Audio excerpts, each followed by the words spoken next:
Sa sainteté est en train d'entrer.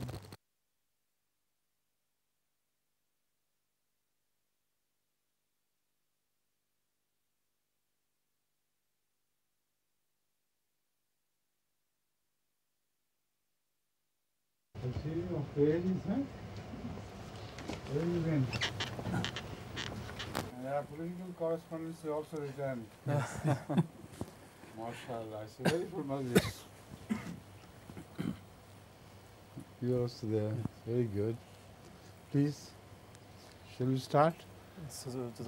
I'm a little late because of mulaqat, but not much. You're all right. We started in the meantime, Hazur. You did something? Yes, we did. Very Yes. good.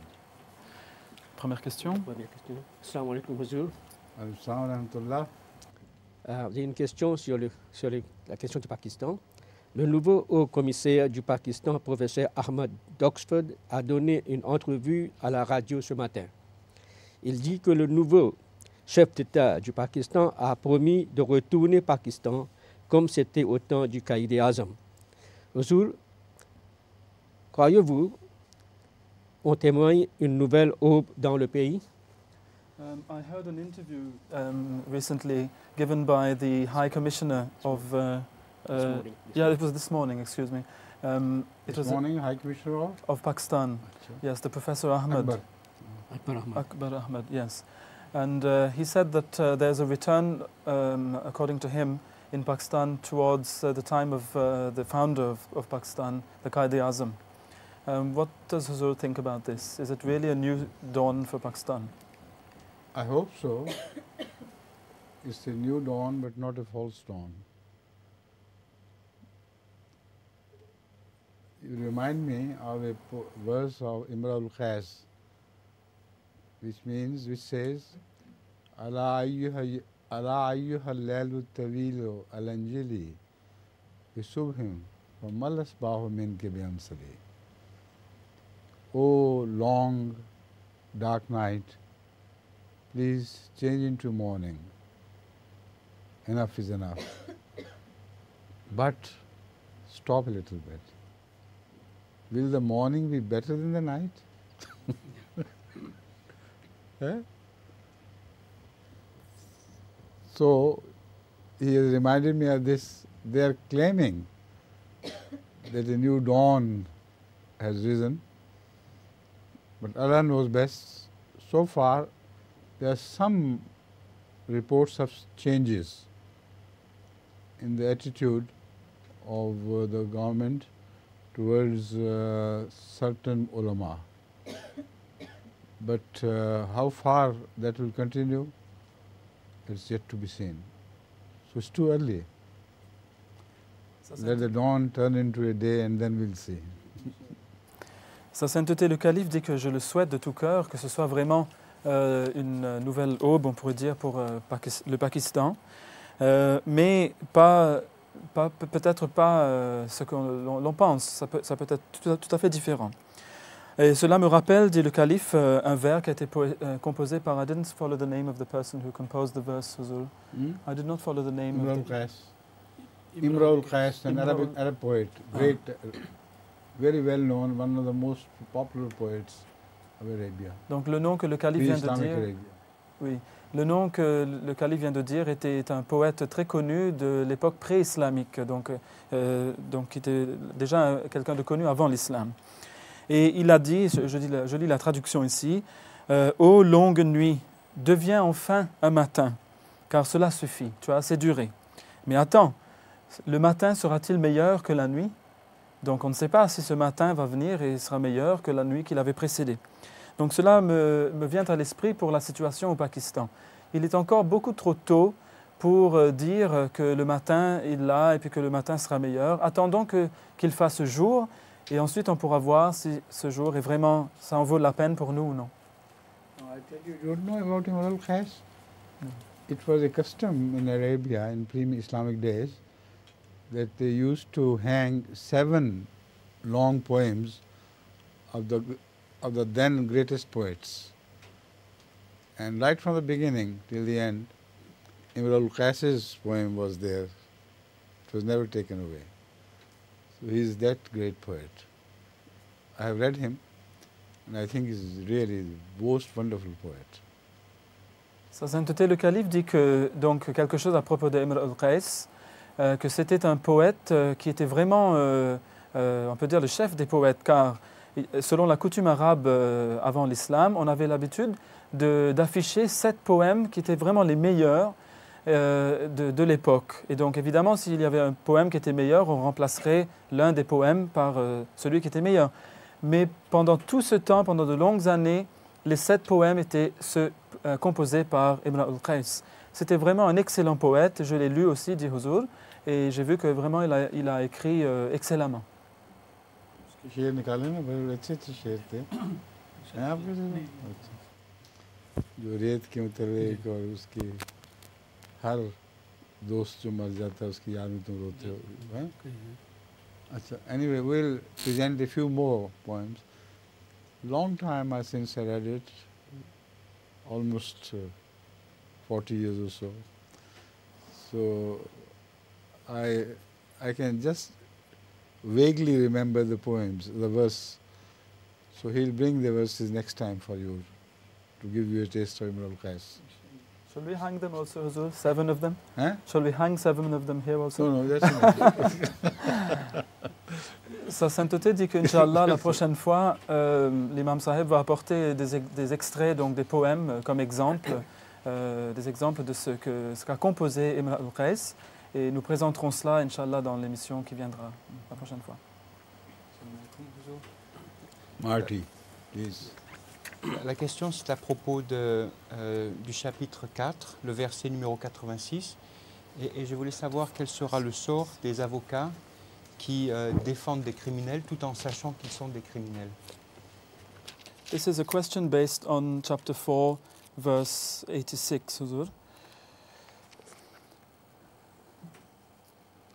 أعوذ بالله من الشيطان الرجيم بسم الله الرحمن الرحيم من يشفع شفاعة حسنة يكن له نصيب منها ومن يشفع شفاعة سيئة يكن له كفل منها وكان الله على كل شيء مقيتا. Quiconque fera une intercession vertueuse en aura une part, et quiconque fera une mauvaise intercession en aura une portion égale des mauvaises conséquences. Et Allah est puissant sur toutes choses. So the English translation of this verse is as follows: Whoso makes a righteous intercession shall have a share thereof, and whoso makes an evil intercession shall have a like portion of evil consequences thereof. And Allah is powerful over everything. And nothing will be reduced from their own. That is not mentioned in this verse. Not in this verse? من يشفع شفاعة حسنة يكن له نصيب منها ومن يشفع شفاعة سيئة يكن له كفل منها وكان الله على كل شيء مقيتا. But in tradition, Rasulullah says the same thing. Yes. But anyway, let's first begin. What is the question? Yes. Huzur, the question is that in an Islamic system, if a lawyer has been caught trying to defend somebody who's guilty and who he knows to be guilty, then what would be his fate, the fate of the lawyer? I think the best fate of the liar would be that he should be pronounced liar. Instead of a lawyer, he should be pronounced a liar. In this world, these verses do not apply because the entire system of law has become corrupt.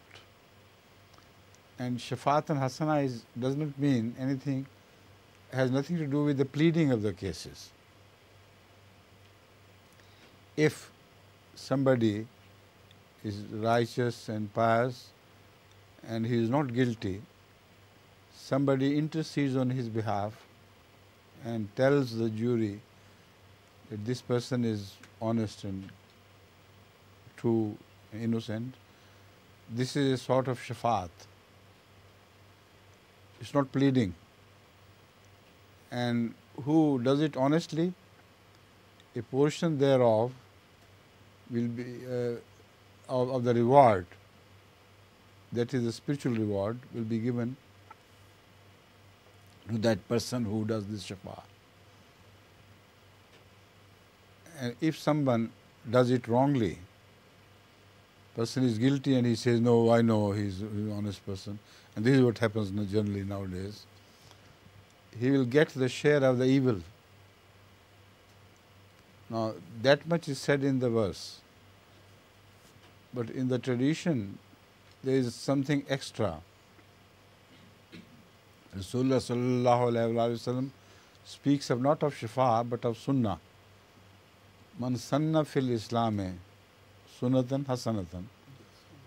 Whoever introduces in Islam a way of conduct which is good, he will be, well, as long as it happens, whoever does that good thing, the reward of that will be given to the person who introduced this. And nothing will be lessened from the person who acts. So continuously, forever, a person will be rewarded for the good acts which are done according to his instructions. And the reward of the actor will not be reduced. This portion, I think, applies to Hazrat Rasulullah sallallahu alaihi wasallam. If you look deeply, since his time till the end of the time, his instructions will be carried, and this is what we do always. So, although he did not name himself, but I am quite certain that if this hadith applies truly and perfectly, it applies to Hazrat sallallahu alaihi wasallam. And now, in this age, it applies to Hazrat Masih Maud alayhi salatu wasalam, but through the blessing of Hazrat Rasulullah sallallahu alaihi wasallam. Sa Sainteté le Calife dit que, en fait, l'avocat doit être prononcé menteur dans ce monde. Et malheureusement, la traduction en français ne va pas rendre la beauté de la similitude, car en anglais, il s'agissait de lawyer et liar, mais en français, malheureusement, c'est avocat et menteur. Mais donc, en fait, les avocats sont vraiment des menteurs dans le système légal tel qu'on le connaît maintenant. Par contre, ce verset présente la question de shafa'atan hasanatan, c'est-à-dire de plaider en faveur d'une personne d'une bonne façon. Mais cela signifie tout simplement que si une personne est honnête et véridique et elle est innocente, eh bien, quelqu'un peut dire quelque chose de bien en sa faveur, peut plaider en sa faveur. Mais il ne s'agit pas là de la plaidoirie que va faire un avocat, car là, c'est tout à fait autre chose. Si une personne le fait, eh bien, ce verset nous informe que la personne qui plaide en faveur de la personne innocente recevra une part de la récompense spirituelle, bien sûr sans que la récompense de la personne innocente n'en soit diminuée pour autant. Et bien sûr, si quelqu'un va intercéder en faveur d'une personne maléfique ou méchante, eh bien, la personne recevra une part à elle de la punition, sans que cela ne diminue en rien, en quoi que ce soit, la punition de la personne coupable. À cela, le saint prophète Mohammed sallallahu alayhi wa sallam a rajouté que quiconque lance une bonne conduite ou une bonne pratique, eh bien, tant que les gens vont pratiquer, vont suivre cette pratique après lui, eh bien, la personne, l'auteur de cette pratique, continuera à en recevoir une récompense, une belle récompense. Et donc, la récompense ne va, de toutes ces personnes qui vont pratiquer ce qu'il a lancé, ne va pas être diminuée pour autant. Et pareillement, si quelqu'un lance une mauvaise pratique, alors les personnes qui vont suivre cela vont être punies, mais la personne qui aura été l'auteur va être punie aussi. Donc cela ne diminuera pas leur punition pour autant. Mais je pense, dit le calife, que la première portion, c'est-à-dire si quelqu'un lance une bonne pratique, une bonne conduite et que les gens la suivent, eh bien cela s'applique tout spécialement au saint prophète Mohammed al-Mustafa sallallahu alayhi wa sallam. Car si vous regardez bien, si vous analysez bien la chose, vous verrez que celui qui a lancé le plus de bonnes pratiques et de conduite dans le monde, et cela une pratique qui sera suivie jusqu'à la fin des temps, eh bien c'est le saint prophète Mohammed sallallahu alayhi wa sallam en personne. Mais bien sûr, il ne s'est pas mentionné lui-même. Mais nous pouvons savoir, bien sûr, qu'il s'agit certainement de lui, car si on essaie d'appliquer cela à l'humanité entière, on verra que la personne à qui cette parole s'applique à merveille, c'est vraiment le prophète Mohammed sallallahu alayhi wa sallam. C'est une question de l'île Maurice. Le Coran nous ordonne de ne pas tuer nos enfants par crainte de pauvreté. Cela étant, un musulman peut-il s'abstenir de se marier pour des raisons de pauvreté et parce qu'il n'a pas les moyens de soutenir une famille? This is a question coming from Mauritius, Azul. The question is that we know that we do not have the right in Islam to kill our children for fear of poverty.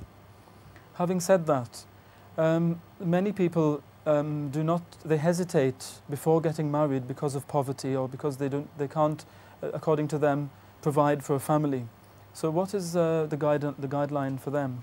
The guideline for them is that they should marry, however poor they are. The girl who would marry such a poor person would bring her fate along with her. And we have seen many times that if a person marries because of the regard for Rasulullah's instruction, and a girl marries just without any fear of his poverty, with the grace of Allah their fate changes and they become very well worldly wise as well. Huzur dit qu'en fait, une personne, quel que soit son niveau de pauvreté, devrait se marier. Et l'on voit que la fille avec laquelle il va se marier apporte avec elle sa propre destinée, on peut dire.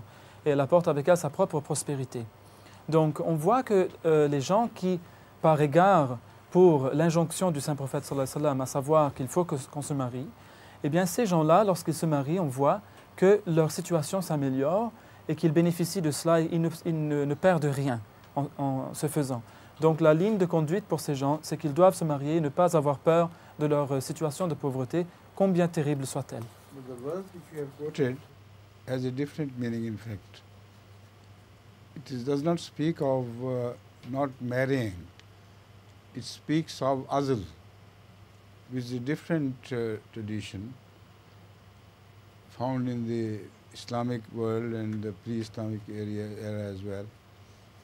People who were afraid of poverty did not want to have the conception. And there are many ways known to the Arabs in which conception was avoided. Now this came to the knowledge of Rasulullah sallallahu alaihi wasallam, and he did not object against it. But that was not done for the sake of poverty. That was for other reasons as well. For reasons of health and for the reason, for instance, if the child is too small, 1 year old or 2 year old, according to Islamic system, the ideal difference between the two children should be 3 years, about 3 years. So if somebody does it for the sake of giving a rest to the wife and taking better care of the children, he is not afraid of poverty, then this is not called haram, this is not forbidden in Islam. But at the same time, I should warn you that if somebody has conceived, a lady has conceived, then abortion is not right. That is a different proposition. Particularly the abortion of a child who has grown to 4.5 months, then he possesses the soul. That soul begins to descend. I mean, it's a metaphor only, but God creates the soul within him. So then it's totally haram to abort, whether for the sake of poverty or for whatever sake. Sa Sainteté, le calife dit que, en fait, ce que vous avez dit ici n'a rien à voir avec le verset qui a été cité, car ce verset ne mentionne pas le mariage et parle plutôt d'une pratique connue des gens qui ne voulaient pas concevoir un enfant. En effet, les Arabes à l'époque du prophète Mohammed sallallahu alayhi wa sallam connaissaient différentes méthodes pour empêcher les femmes de concevoir des enfants. Le saint prophète Mohammed sallallahu alayhi wa sallam connaissait ces choses et ne les a jamais donc défendues, mais c'est parce que la raison n'était pas la crainte de la pauvreté. Il y avait d'autres raisons. D'ailleurs, l'une étant que c'est par égard pour la santé de la mère, par exemple, et aussi par respect pour l'injonction du Saint-Coran qui veut que l'on garde une certaine période entre la naissance des différents enfants, pour qu'un enfant ait le temps d'être sevré, etc., avant qu'un autre enfant le suive. Donc si c'est pour ces raisons-là, alors c'est tout à fait légitime. Mais laissez-moi vous avertir, dit le calife, car si l'enfant est déjà conçu, et en particulier lorsque la grossesse est arrivée donc à 4 mois et plus, donc est arrivée au 5e mois, eh bien là, l'enfant a déjà commencé à avoir une conscience. Et occasionner un avortement dans ce cas-là est absolument prohibé ou défendu dans l'islam. Vous n'avez pas le droit de le faire, car là, ce serait vraiment tuer ses enfants pour pour n'importe quelle raison, ce serait un meurtre. Donc dans ce cas-là, ce n'est pas du tout accepté par l'islam. Un documentaire présentant une enquête sur l'origine de la vie dans les sources hydrothermales vent au fond des océans a fait penser à des versets du Saint-Coran sur le Zakkoum qui sont les suivants. Chapitre 37, versets 63 à 69. Chapitre 44, verset 37. Et ensuite, versets 44 à 52. Les ressemblances sont: les fûts volcaniques ressemblent à des troncs d'arbres. L'eau y bout à 350 degrés. Les créatures longues de plusieurs mètres ressemblant à des serpents y vivent accrochés. L'intérieur a une forte teneur de cuivre. Les fûts produisent une fumée noire ou blanche. Et les versets coraniques qui mentionnent le Zakkoum se trouvent dans le Surat Ad-Dukhan, c'est-à-dire la fumée. Si ces cheminées sous-marines sont le Zakkoum, en quoi seront-elles une épreuve pour les mécréants? Est-ce que vous pourriez me passer votre question, s'il vous plaît? Merci. So this question is based on verses 63 to 69 of chapter 37, and also on verses 37 and also 44 to 52 in chapter 44. And it's based on a documentary which was shown on BBC Two a few days back, presenting an inquiry into the origins of life in hydrothermal vents at the bottom of the oceans. These have made us think about these verses of the Holy Quran on Zakkoum, the Zakkoum. So if Fazul would allow us. First of all, read them in French. Yes. Then English translation should be read. Yes. Then I'll fully understand the question. Yes. So the first is in chapter 37, As-Safat, and it's verses 63 to 69. أعوذ بالله من الشيطان الرجيم. أذلك خير نزلا أم شجرة الزقوم إنا جعلناها فتنة للظالمين إنها شجرة تخرج في أصل الجحيم طلعها كأنه رؤوس الشياطين فإنهم لآكلون منها فمالئون منها البطون ثم إن لهم عليها لشوبا من حميم ثم إن مرجعهم لإلى الجحيم. This is the first set of verses, if we could translate them first. Cela vaut-il mieux comme récompense ou l'arbre abominable? En vérité, nous en avons fait une épreuve pour les injustes. C'est un arbre qui pousse dans le fond de l'enfer. Ses fruits sont comme si c'étaient des têtes de serpents, et ils en mangeront assurément et s'en rempliront le ventre. Puis ils auront là-dessus comme breuvage un mélange d'eau bouillante. Ensuite, assurément, leur retour sera au feu. The English translation of these verses is as follows. Is that better as an entertainment or the tree of Zakkoum? Verily we have made it a trial for the wrongdoers. It is a tree that springs forth in the bottom of hell. The fruit thereof is as though it were the heads of serpents, and they shall eat of it and fill their bellies therewith. Then will they have in addition to it a mixture of boiling water as a drink. Then surely their return shall be to hell. The next verse The is... word Zakum has not been translated in not this? translated. No. The You know next... the translation? Thor ka drakht ka ho jata. Thur, I know, but in English. I've just forgotten it. The one which swallows a lot of things or eats something a lot. No, it's a desert plant with so many heads to it and many pricks and thorns are on every leaf. It's not edible, but I'll follow that later on. I'll tell you later on. The next verse, Huzur, is verse 37 of Ad-Dukhan, which is followed a little later by some more in the same surah.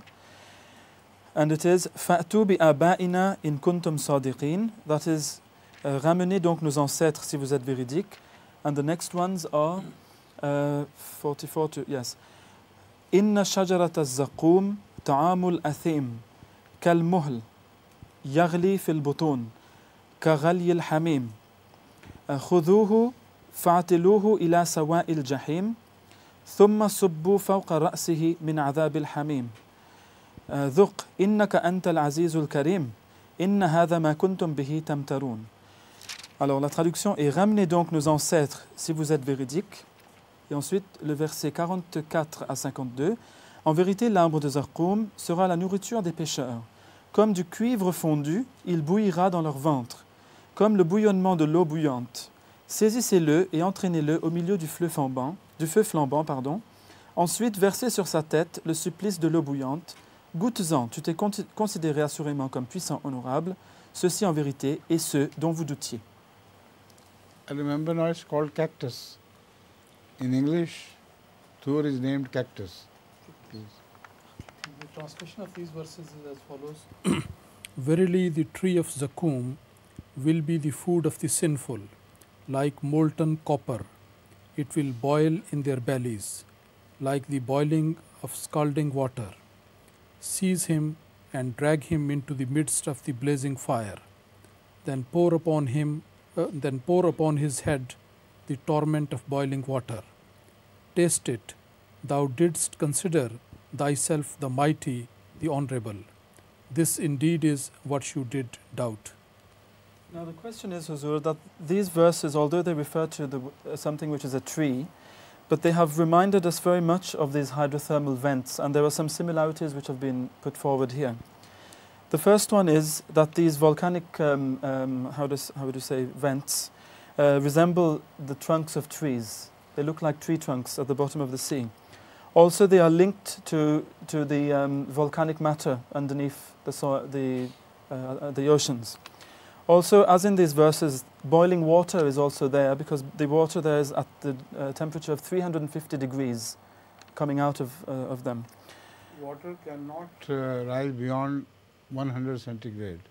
Yes, but it's the matter inside, I think, which is of that temperature perhaps. No, 350 degrees is only steam, not water. Yes, steam.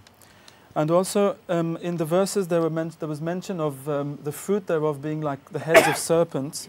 There are some very strange creatures which are attached to these things. I think he is unfortunately misapplying these verses totally. This is the Zakum is the cactus tree. And they have, I think, intentionally not translated it because it is symbolic. This verse is just symbolic. It has nothing to do with the bottom of the sea. What is mentioned is the bottom of hell. So it is the temperature in hell would not be just 350 degrees. So I tell you, explain it. I have been pondering over this verse because many verses of the Quran are not understandable because they are symbolic in character and people do not understand. Like hell and heaven, I have told you before. They are in this world everywhere and you don't understand the nature of these verses fully. I pondered over this question and could not resolve it until I went to Spain and saw this cactus tree in Spain. There it comes to fruition as well. It gives fruit a very attractive color and very sweet to eat, very delicious to begin with. But the moment you stop eating it, it leaves a very bad taste in the mouth. And also, it creates symptoms like symptoms of psychosis, they're called. इसको कहते हैं ना इसको hallucination is it? Hallucination? No, not at all. वो जो होते हैं ना पेशाब की बीमारी जिसमें जलन तेजाबियत बहुत होती है. Syphilis. दूसरा Gonorrhea. Gonorrhea. The word gonorrhea was. Yes. It creates symptoms like gonorrhea, and it burns so heavily that even in the stomach and intestines, it burns. And then the symptoms are very similar to gonorrhea. If you want to punish somebody, you should give him cactus fruit.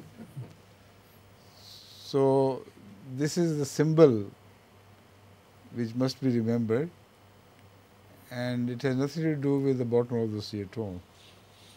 Yes. Sa sainteté dit que l'arbre de Zaqqum, en fait, est un cactus. Et ce n'est qu'une mention symbolique, bien sûr, dans le Saint-Coran.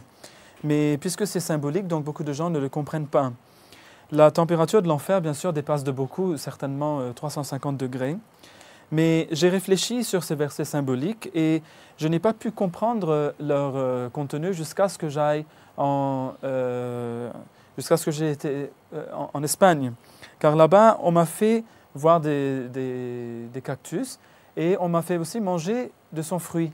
Et le fruit du cactus que j'ai trouvé là-bas, dit Huzur, était un fruit très beau à voir et aussi très très sucré. Mais dès que vous arrêtez de le manger, ça laisse un goût très très amer dans votre bouche. Eh bien, cela présente par ailleurs des symptômes qui sont similaires à ceux que présente la maladie connue de la gonorrhée. Donc, c'est une souffrance terrible. Et si vous voulez vraiment punir quelqu'un, eh bien, vous pouvez lui faire manger, par exemple, du fruit du cactus. Voilà. Well, please. Assalamu alaikum, Huzur. Si un serpent vous mord au milieu d'une jungle et vous n'avez pas de remède homéopathique sur vous, est-il possible de la préparer à partir du venin du serpent et de l'eau? Aussi, Huzur, a-t-il des expériences avec des serpents? Oui, alors la question c'est que si vous vous trouvez au beau milieu de la jungle et qu'un serpent vous mord, si vous n'avez pas sur vous des remèdes homéopathiques, pouvez-vous en préparer avec le venin du serpent et de l'eau?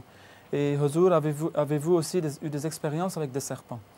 The question, Huzur, is if a snake bites somebody in the middle of a jungle and doesn't have any homeopathic remedies against it, then is it possible for him... You won't have any medicine. Talking of homeopathy or allopathy, it doesn't make any difference. Huh? So is it possible to, if he kills the snake, for example, if he uses the venom of the snake to make a homeopathic medicine with water, is it possible? You see, it's very difficult at that time. There's some snake poisons which are so quick in action that by the time he thinks of making a medicine, he would die. You see, the best treatment, the most effective treatment is immediately to put your lips to the wound and suck the venom. Before it begins to spread, suck as much venom with the blood as possible you can then spit it out. You see, and this venom of snakes is a high protein which you eat daily. Beef, meat, all meats are high proteins. But if they're introduced directly into the blood, they'll coagulate the blood. So venom is nothing but protein, and a very highly concentrated protein. So if it is introduced directly, then it causes the death, otherwise it can't. So if you suck it, it will be quite safe. Even when there are other friends and persons, someone else can suck, but one caution should be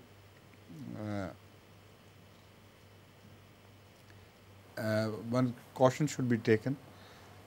If one's mouth is injured and there is sore in the mouth, so this venom sometimes is so powerful that it will act through the sore in the mouth. If somebody has ulcers in the stomach, he should take care, but I think the acid there will immediately dissolve it. But in the mouth it may work. So otherwise, I don't know any other system of treatment than this. When you are caught with in a situation in the desert, for instance, you can't find water, you can't find anything, immediately apply your mouth and suck it. Then forget about ulcers as well, because the venom is far more powerful than it can act through the ulcers. Huzur, there was a little part of the question also left. That has Huzur had any experience of snakes at all? Of course I have. Answer this question. Oui. Alors, Huzur nous dit que, en fait, c'est très difficile de préparer un remède homéopathique sur place lorsqu'un serpent vient de vous mordre, car il y a certains venins qui sont si puissants que juste après que vous aurez pensé ou songé à préparer ce médicament, vous serez déjà mort. Par contre, le meilleur remède, dit le calife, c'est de sucer la blessure pour extraire autant de venin que possible avec le sang qui vient donc avec le venin et de le recracher.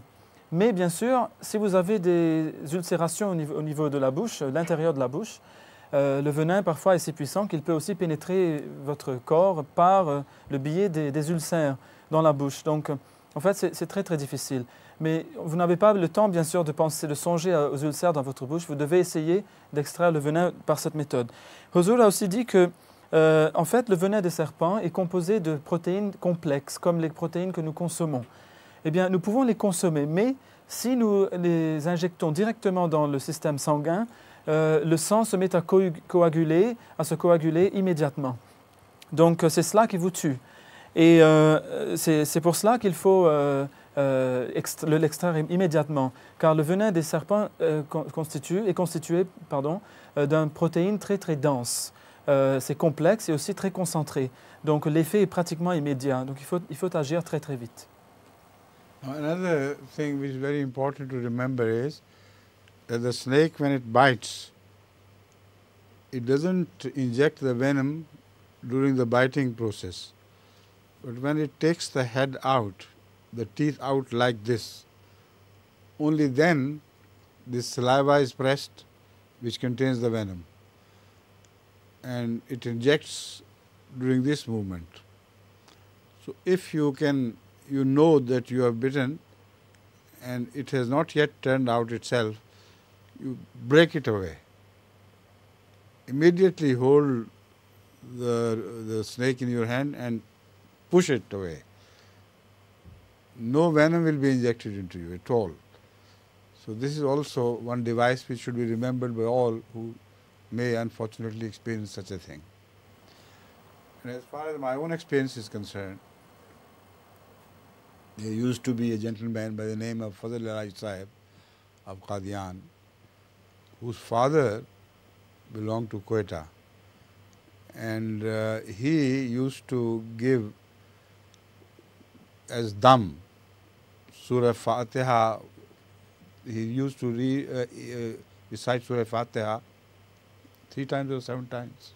Yes, perhaps 7 times. Yeah. 7 times, yes. Yes, 7 times and on the water, and breathe into that water and then give it to somebody, and used to claim that after that no snake will ever bite him. And if a snake has bitten anybody else, and he repeats that dam, to cure that person, that water will work as panacea for all problems created by snakes. Now, this is a restriction, of course. He can't give dam to others, but he can cure persons who are bitten by snakes. So, if when you have asked me for personal experience of snakes, I once inquired from Fazil Allahi Sahab, who was visiting Rabwa, that is it true? Are you sure? He said yes. I said, all right, I'll take them after I find out a very poisonous snake from my land in Ahmednagar. Fortunately for me, that was a time when the snakes come out of the burrows, and they are extremely poisonous at that time. During the sleeping period, their poisonous gets collected. So he was brave enough to accept the challenge. So I sent somebody to Ahmednagar, and he came back with a snake. They put some chadar, some cloth over the snake, and then got it before it could bite or anything. So they put it in a earthenware and sealed it from above. So a very poisonous snake was brought. So I told him to give me the dam then. Then he gave me this dam of Surah Fatiha, and I put my hand into the earthenware and took out the snake and put it in my cloth here and there and did this and that all over my body. It didn't do anything. Then I pulled it out and held it in a way that he could still raise his head and bite. So I pushed my hand towards his head, and he just went limp. He didn't raise his head at all. So that gave me courage to do the same thing with other snakes. So Ahmednagar was full of snakes in those days. Many snakes used to come out of their burrows in Ahmednagar. And whenever there was harvest time and they noticed a snake in the trolley, for instance, when they were,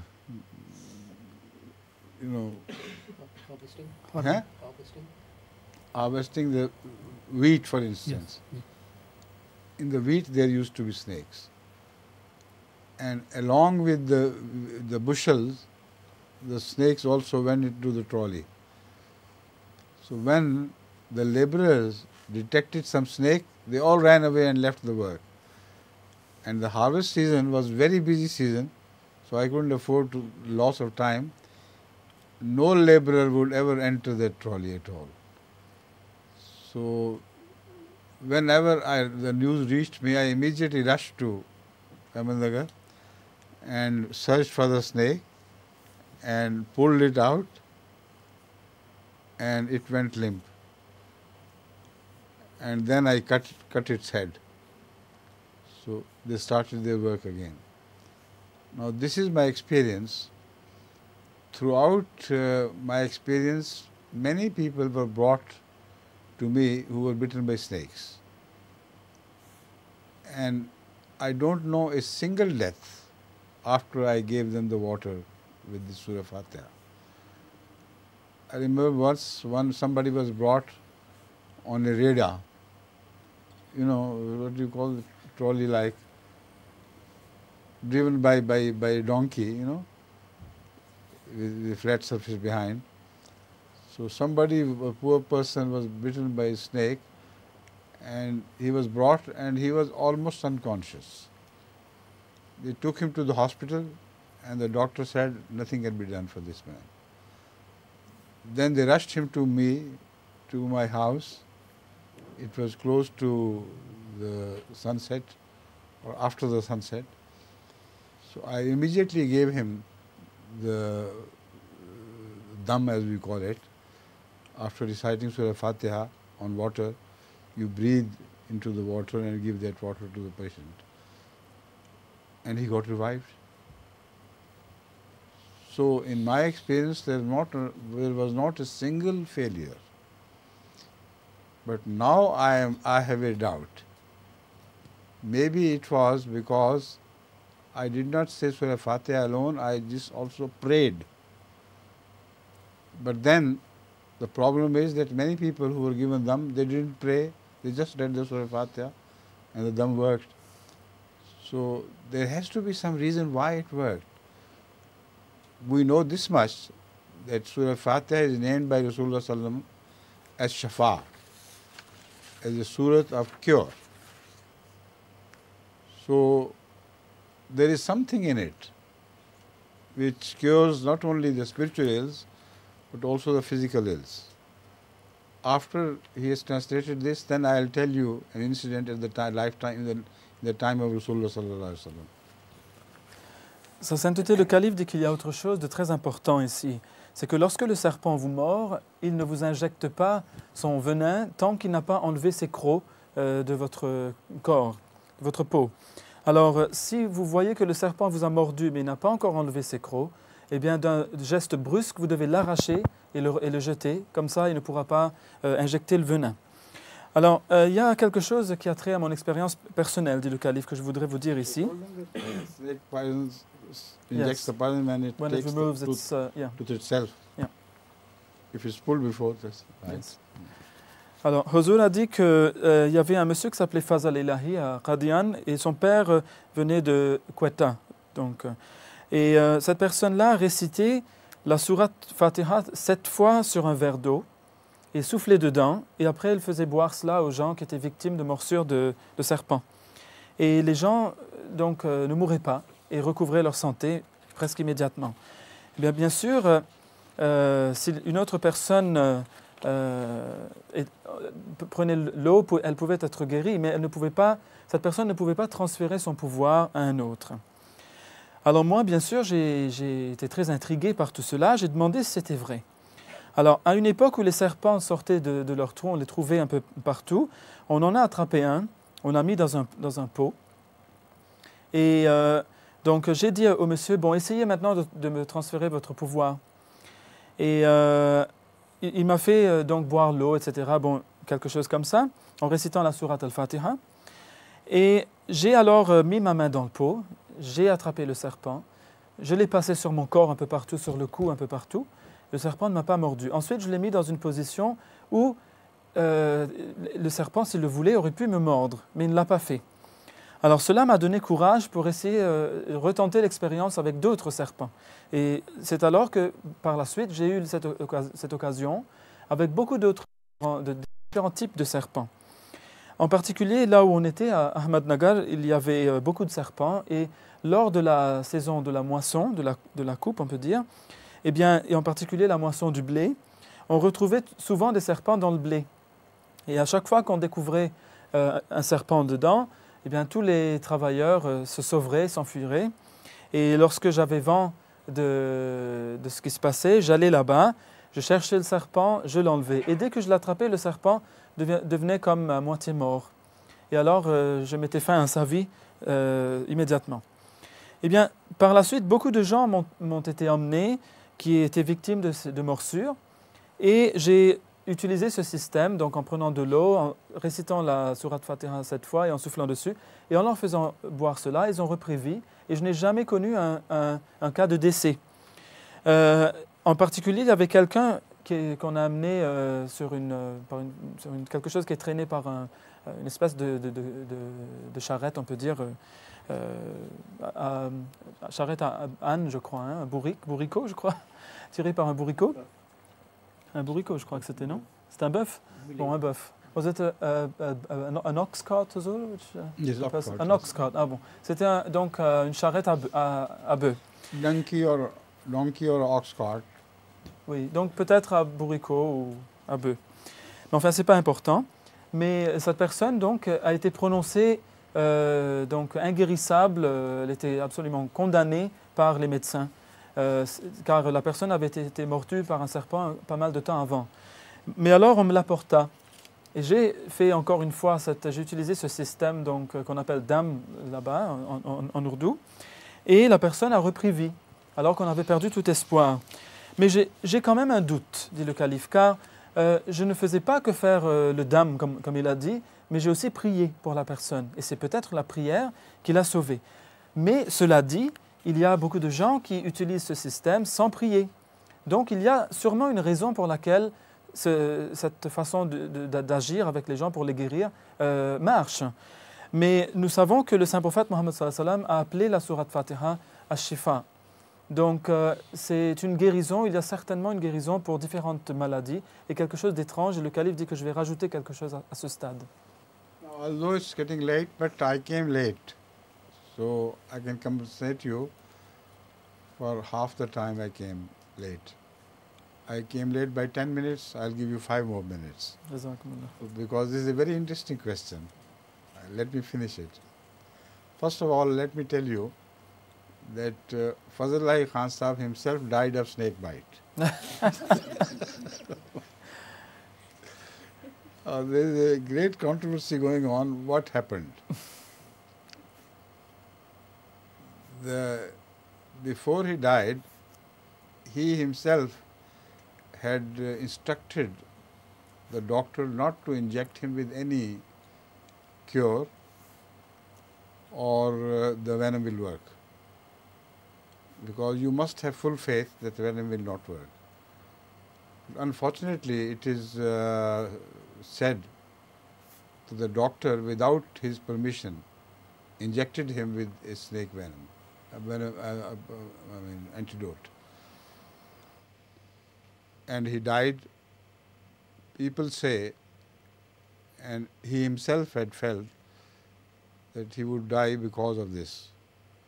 But Allah knows best what happened. Since then I am a bit afraid of what happens. So I don't want to put my life at risk unnecessarily. But whatever I have told you is correct. There is no shadow of doubt about it.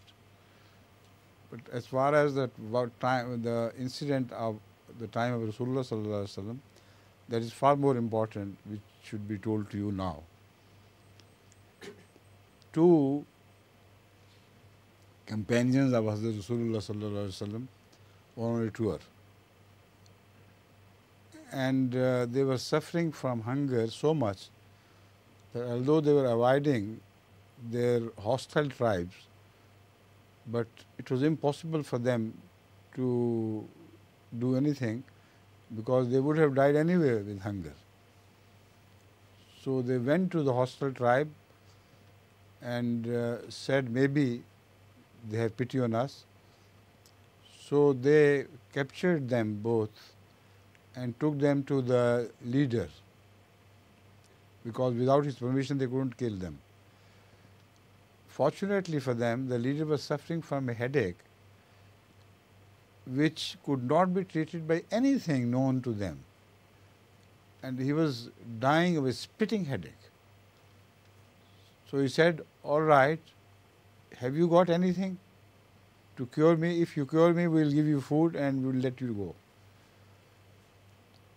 So one person remembered Surah Fatiha, and he had also heard from Rasulullah sallallahu alaihi wasallam that it is called Shifa, cure, the surah of cure.